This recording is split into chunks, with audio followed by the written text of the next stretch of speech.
outside our RV, what do I carry? For each trip, this has worked just fine. I've hardly added anything to this at all. Of course, we have our folding chairs, and those will just slide in the pass-through here, okay? I kind of wanted to show you how I did this because I took everything out. I want to just sweep out on the inside here. There's the solar controller. So I'm going to just sweep this out a little bit. I just keep a few papers under here. There's the folders. So thought I'd show you how what all I carry. And of course this is the rod to tighten up our stabilizers. And I use that right at the end after I've used our drill to quickly lower or raise them. When I lower the stabilizers, it's not real powerful, so I'll give it about one more crank with these just to get it nice and tight, or at least snug. Then of course carry a hatchet, which I haven't used yet. Shovel I have used. Then lug wrench, which there was not one with the camper at all, so need that. The levelers that I use are Trex, I think they're called Trex. Lynx levelers. Love these things because they're lightweight. I can get up pretty high. You can see I've got a couple under the wheels right now, and I have 4 chocks that go around on the outside. Greg gave me 2 of them to put on the back of the hitch here, so I knew I could look through the the back window, and tell how close I am. There's one that also goes, that you can put right here, and then I will know when those 2 touch, I know I'm right there. But I broke one. So one kind of works in a way, but we can get real close now, so that's not a big deal. I do have a little grill that uses 1-pound propane tanks. I love that to death. I probably only grill a couple of times in a month, if that. So I like to fry. The one that originally came with it was a big sucker that hooked on up here, but it was heavy, and it could cook probably 8 hamburgers and 8 dogs at once. It was way overkill for us, so I sold it at a garage sale for like 25 bucks. Then I also carry some lap sealant, should I need it, and some CRC silicone that I spray on the stabilizers every now and then, and on the slide out, just in case, just to get them a little bit lubricated up. Then these are extra fuses for the solar on the inside, should I blow one. Some electrical silver tape, something like that. Just happen to have it. And that's to clean out the hot water tank flush rod that I can use to mix with vinegar and some water and get in there and clean out the hot water tank, get all the corrosion off of it. And extra clamp. Then I bought a package of extra clamps just in case I needed those, and I have used one. I had put it on my water bandit because it came off, didn't work right. And some paper towels, good old standard duct tape, empty half-gallon container that I use, or is that a quart? Half-gallon. New finish, haven't used that yet. Once a year car polish. Calgon. The Calgon helps to, if the water is a little bit hard, I put just maybe a couple of tablespoons of that and fill up the fresh tank. And it seems to help a little bit. I also have a 10-foot extension for the Rhino Flex for the sewer, just in case I'm too far away.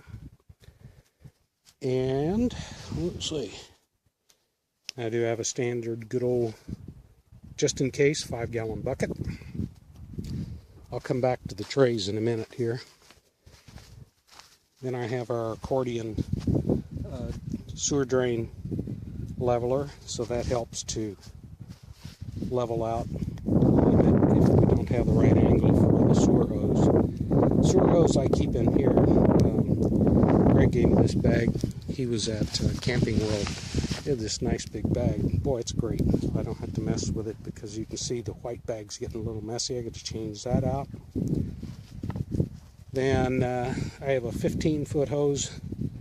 I think it's 15. Then hooked up right now, I've got a 10-foot, maybe 12-foot, 10 or 12-foot hose, which works here. So if I need it, and once or twice I've needed to hook the two together, I've got one as an extension. The trailer aid I bought in case I get a flat on this. I can pull the trailer up on one, wherever the flat is, and it'll raise it up enough I can get the lug nuts off. And the electrical bag that came with the trailer. And I also bought an adapter from 30 to 20 amp. And I have my I have a pigtail in here for a 50 to 30 amp, and I had to use that once, so that worked out. When you need it, you need it. Then I found a couple of things just a minute ago I didn't even know I had. This is called a quick drain, 10-foot sewer with adapter. I have no idea how the thing works, but it looks like it hooks on to the drain right there. But there's no little angle elbow on the end, but it's a quick drain, that's right. And then I found an extra one of these I did not know I had. Maybe that goes on the end there, I'm not sure. And a water filter to go, which goes just right on the inside here, right behind here is the water filtration, and I don't use that at all. We've only had bad water in one or two places, and we just had some of our own water. I've got some gloves down here, rubber gloves, and then in here's where I keep my trusty water bandit. You can see I had to put a nice tight one on that. I blew it off, and that's my freshwater fill tube. So if I need a little water from here, I'll just go ahead and take the hose off here, connect on there, and behind this is the water fill. You do have to stick that tube in.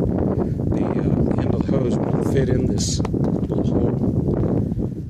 This is the water pressure regulator, and I see that they already have one on the side, but I always carry this and connect to that just in case the pressure at the site is too high.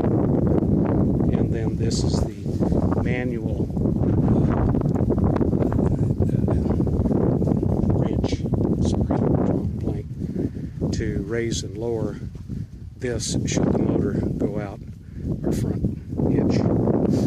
Now on this side, I'll show you this when it's all put back, but you'll notice I have these trays. They're made to go under beds for storage. There's no lids, so if I need it, I need them open. So I have one that goes on each side, and it works just great. It's simpler because I can get to everything.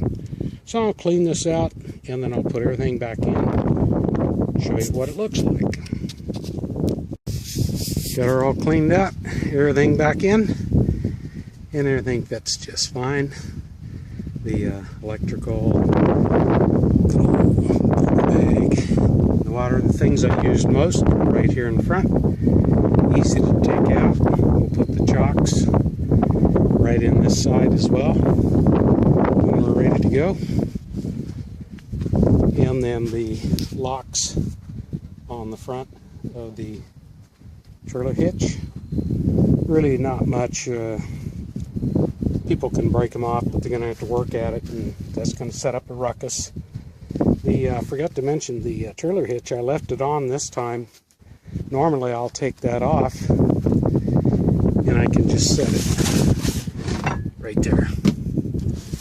Now you can see how I put back the sway bars from the hitch, and everything goes in there.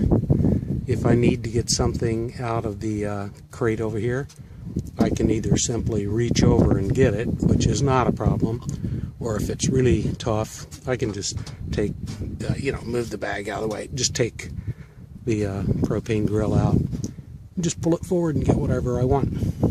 So everything will go back in here, blocks, etc. Here's my pins, a pair of gloves up front here, and that's as difficult as it is, folks. There's not a lot of heavy stuff in here when I'm traveling, so I don't add to the hitch weight. Probably the single most heavy thing is the axe. I bet. Axe and shovel. So that's it. Hope that helped out a little bit. Other than that, I don't carry anything on the outside. In the back of the truck, I have just a few truck things. And 5 gallons of water in there. A little bit of propane for the generator too, which is in the back. And again, someone's going to have to really work at getting that out and making a ruckus. So hope that was helpful, and now you know what I take when I go on a trip for the outside stuff. And so far this is all I've really needed.